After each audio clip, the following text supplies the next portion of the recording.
Hello everyone, now we are going to be learning about the effect of Grignard reagent when it is reacted with nitrile group and ester group. So I'll just tell you in brief. When we react them with the nitrile group, what we'll get? We will be getting a ketone, and similarly when we'll do it with an ester, we can get a ketone.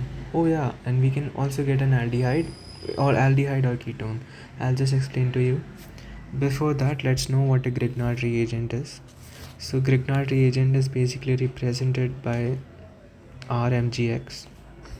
Now why does this happen? So Mg has a 2 plus charge, as you should know from the periodic table, and because of this, to balance the charge out, R negative, X negative, they both get negative charge. Now we are just going to represent it as delta plus, delta minus due to the electronegativity difference. Now I'll just show you a reaction. First we'll take reaction with the nitrile group. Now what is a nitrile group, many of you will ask. So this is basically represented by this RC triple bond N. Now continuing with the reaction of finally, so RMgX with the nitrile group RC triple bond N. I explained you back about the electronegativity difference. Similarly, carbon and nitrogen both have an electronegativity difference. So N is more electronegative than carbon atom. So it will get the delta minus charge and carbon will get delta plus charge. So slowly, the electron pair, which is 2 electrons, both of these electrons will get transferred to nitrogen, which will give this a negative charge, and the carbon will get a positive charge. I'll show you this. I'll just show you. Or carbon double bond with N, this will get a positive charge, this will get a negative charge, or you can also write in lone pair, but it's alright, negative charge. Now what happens is the Grignard reagent, as you know, this is minus charge, this is plus charge. This alkyl group goes to the carbon atom to stabilize it, and similarly this magnesium group goes to the nitrogen atom. Now I'll just show you how this process goes on. This is a nitrile group which got converted. Now alkyl group attached to carbon atom, double bond with N. This carbon atom, this alkyl group, it gets added here, which balances the charge out, plus minus, it gets cancelled. Now the nitrogen group, it gets, of course, with magnesium and X, which is the halogen group basically. Now they have formed a bond. Now what happens is, now in the presence of H2O, what happens? Here you can see RCR group.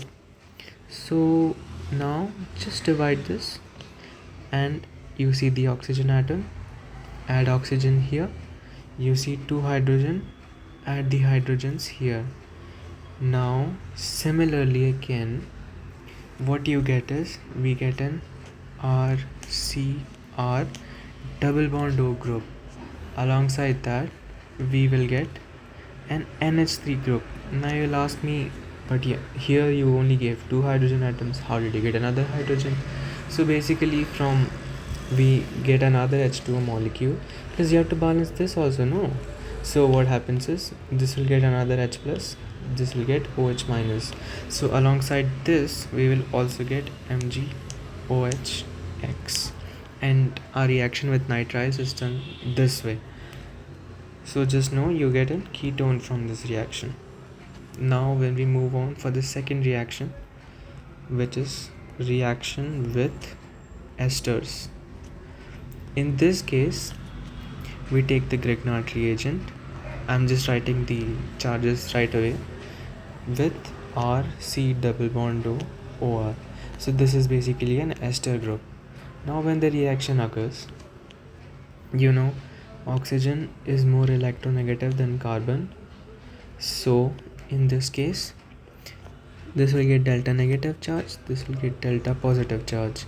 So the electron pairs here, the electron pair here will get transferred to oxygen, giving it a negative charge, and carbon will lose an electron pair, so it will get a positive charge. Now to balance this positive charge, this alkyl group which has a negative charge will come and attach to it. Now I'll just show it to you in the reaction. What happens? We get RCO minus the OR group, which is a good leaving group. Like, you should know that it's a leaving group. Then the carbon atom is attached to the alkyl group. Now here you will see the oxygen atom. Here the Mg plus X is there. They will form a bond, but it's not as strong, and most of the cases people don't represent it, so we'll do the same.